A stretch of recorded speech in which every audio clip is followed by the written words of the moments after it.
Sağ olasınız.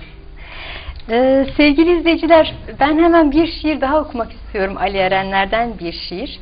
Yalnız şiirin içerisinde geçen iki kavram diyeyim, iki kelime diyeyim, onlar var. Birisi şiirin de adı olan Golaçetu, diğeri de Harçik. Nedir Golaçetu Ali Erenler?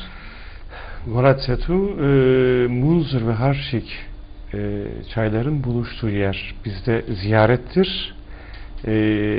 İnsanlar değişik gerekçeler gidip orada kurban keserler, lokma dağıtırlar. Şu anda zaten onun bulunduğu yerin üzerine cemevi yaptırıldı, cemevi falan var. Ziyarettir. Dersim inanç kültüründe ziyaretlerin önemli bir yeri var. Aynı zamanda Gola Hızır'ı da derler. Hızır'ın yeri anlamında.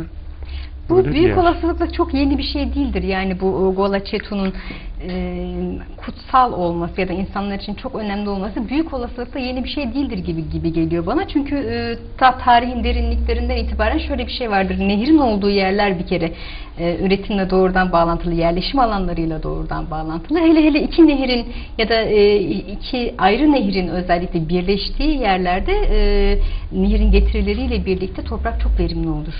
Oralarda özel bir önemi vardır orada yaşayan halk için. Tabi bereketin de sembolüdür. Büyük olasılıkla bunun da payı vardır. Daha böyle somutlanmasında, kutsal olarak adlandırılmasında. Yani Munzur'la Harçik'in birleştiği yer. Buraya Golaçetu. Tetu deniliyor. Tetu diyorlar. Tabi telaffuzu var. Evet. İsterseniz kısa bir şeye de bağlayalım. Munzur nehir olarak da sadece dağlarıyla değil, nehir olarak da Dersim inancı ve kültürü için bir ziyarettir, bir kutsallığı vardır. Onun için nehirlerin, suların zaten bizim inanç kültüründe de özel bir yeri var diye düşünüyorum. Evet. Yani oraya bir atıf diyelim. Evet.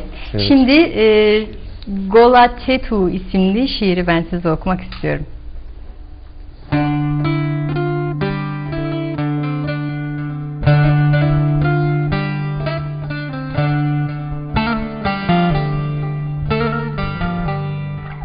İki elim kanda olsa, iki gözün ama, alır beni Harçik, alır seni Munzur, Golaçetu'nda buluşturur. Sesine kulak verdim yolların, rüzgarın gölgesi var dediler. Hükmü akşama kadar güneşin, yağmur sonrası kar dediler.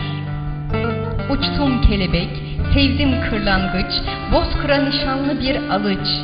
Öptüm, okşadım, eridi yüreğimde kar. Anlamadı yar.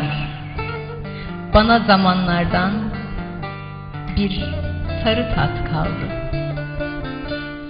Şimdi Munzur kenarında gençler türkü söyler, halay çekerler. Ne güzel.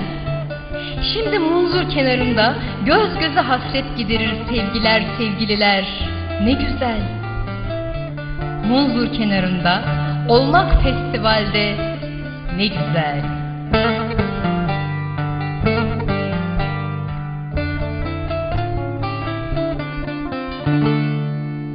Ve sevgili izleyiciler, birazdan sevgili Ali Erenler bize Zazaca şiirlerinden iki kısa örnek sunacak. Ama önce kısa bir aramız var. Aramızdan sonra görüşmek üzere.